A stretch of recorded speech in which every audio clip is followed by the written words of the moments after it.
कांग्रेस और चौहान की कारकर्दगी को आपके सामने रखा कि बचो इससे, इसकी झूठी बातों में ना आओ।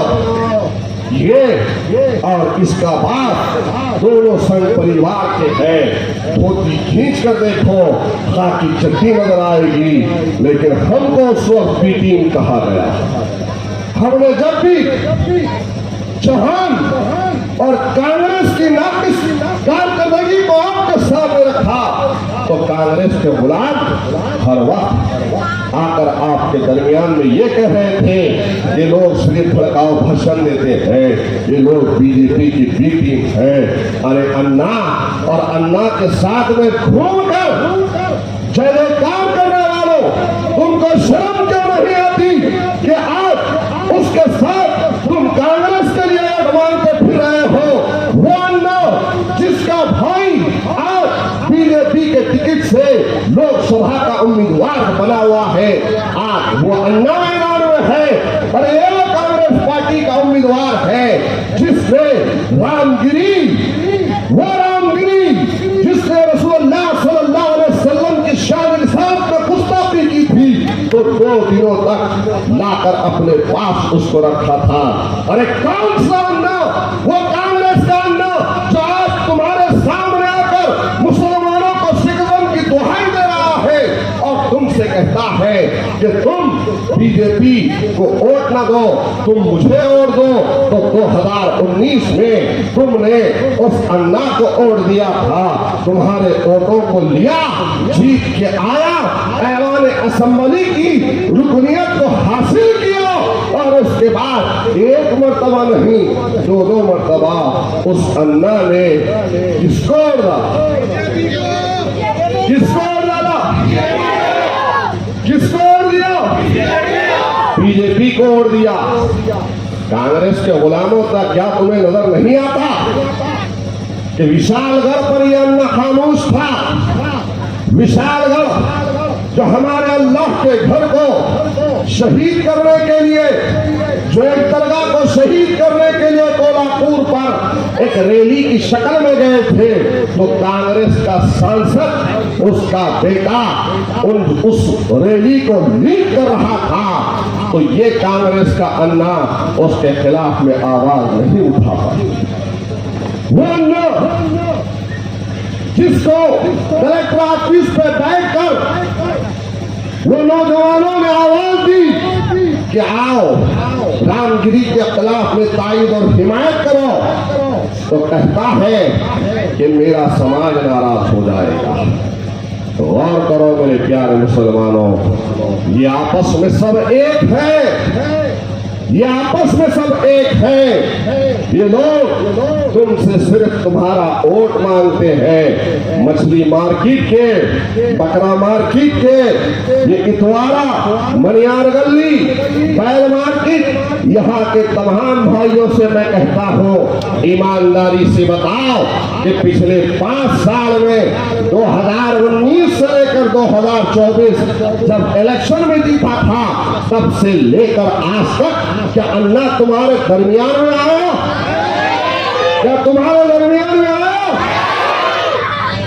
और फिर गौर करो, जो हमारे दरमियान में नहीं आता तो क्या तुम उसको वोट डालोगे? क्या तुम उसको वोट डालोगे? ये जो गुंडागर्दी गांव रक्षकों की चलती है, अरे एक मर्तबा चुन के लाओ, गांव रक्षकों को भगाते रहूंगा, भगाते रहूंगा, भगाते रहूंगा।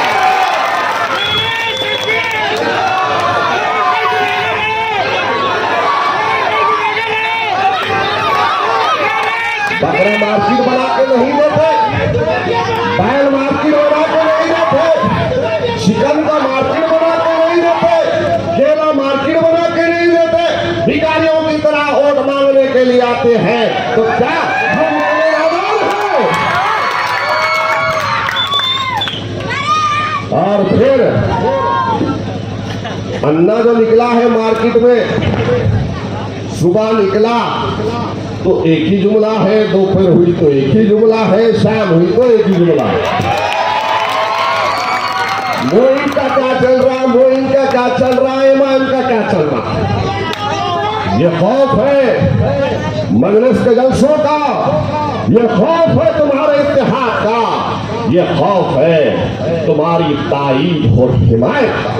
बहादुरों की, मुजाहिदों की जरूरत है, भागने वालों की जरूरत नहीं है, भगोड़ों की जरूरत नहीं है, बुज़दिलों की जरूरत नहीं है।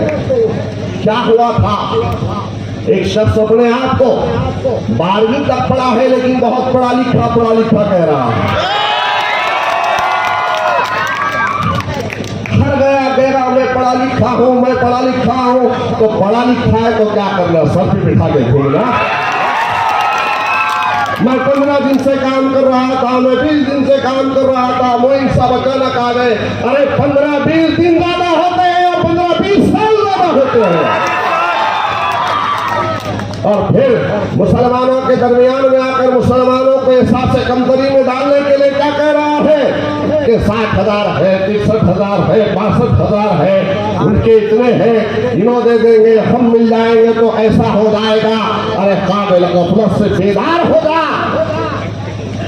और अगर पढ़ा लिखा है, मुसलमान है, तो झूठ से तो कम से कम काम न ले, सच्चाई को बयान कर, यादियों के औरात को पलट कर बता कि कितने हैं। तुम्हें मालूम है मेरे प्यारे मुसलमानों कि हल्के हारा दक्षिण में, साउथ में कुल वोटरों की तादाद जिसमें आप ये हिंदू है, मुसलमान है, सिख है, ईसाई है, क्रिश्चियन है, अम्बेडकरवादी है, तमाम जाति बिरादरी के जो लोग हैं हल्के दक्षिण में 3 लाख से कुछ ज्यादा।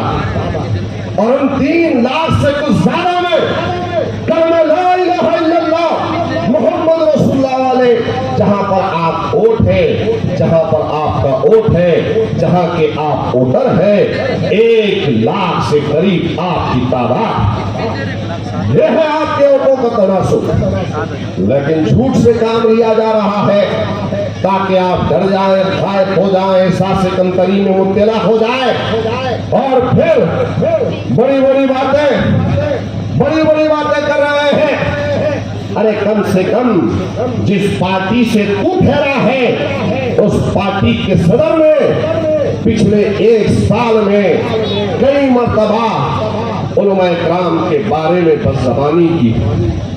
कौन से उलमाए किराम जिनके पांव में, जिनके कदमों में बैठकर हम दीन को सीखते हैं, वो उलमाए किराम जो हमारे सरों के ताज है, वो उलमाए किराम जो अंबिया के वारिस है, उनके बारे में तेरा सदर अनाप शनाप रखता है। और तू आकर वोट मांगता है मुसलमानों के दरमियान में।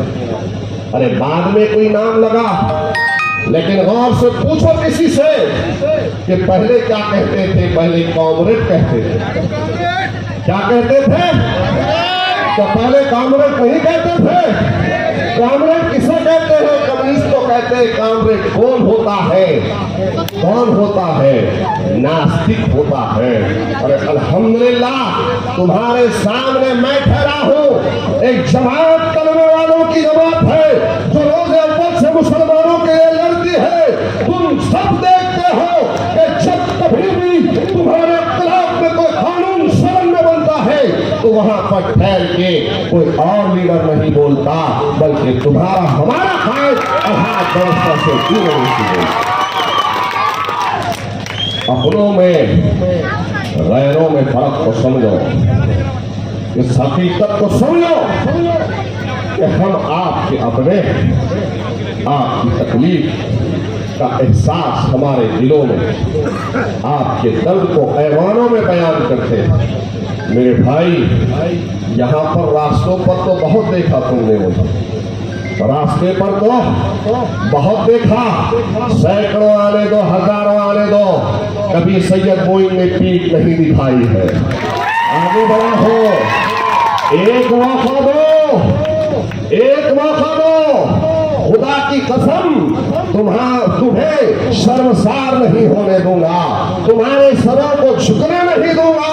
और ऐवान असेंबली में फैल जाऊंगा तो जितने छोटे मोटे राने वाले जितने हैं तो खड़ा हो जाऊंगा, तो अच्छे की पतलून को ढीली कर दूंगा। एक मौका दो, अपनी जमात का साथ दो। ये वो जमात है जो रोजे अव्वल से अल्हम्दुलिल्लाह तुम्हारे कास पर जिद्दोजहद कर रही है, तुम्हारे लिए लड़ रही है। अपनों को पहचानो, उम्मीदवार को पहचानो, जमात को पहचानो। और आखिर में कहूँगा कि अब तक तो तुम मुझे सुन रहे थे, अब तक तो तुम मुझे सुन रहे थे। बरोज़े पीर 18 तारीख के दिन ठीक 2 बजे उर्दू घर के सामने हिंदुस्तान के फिरका परस्तों का दूल्हा भाई आ रहा। अकबरुद्दीन ओवैसी साहब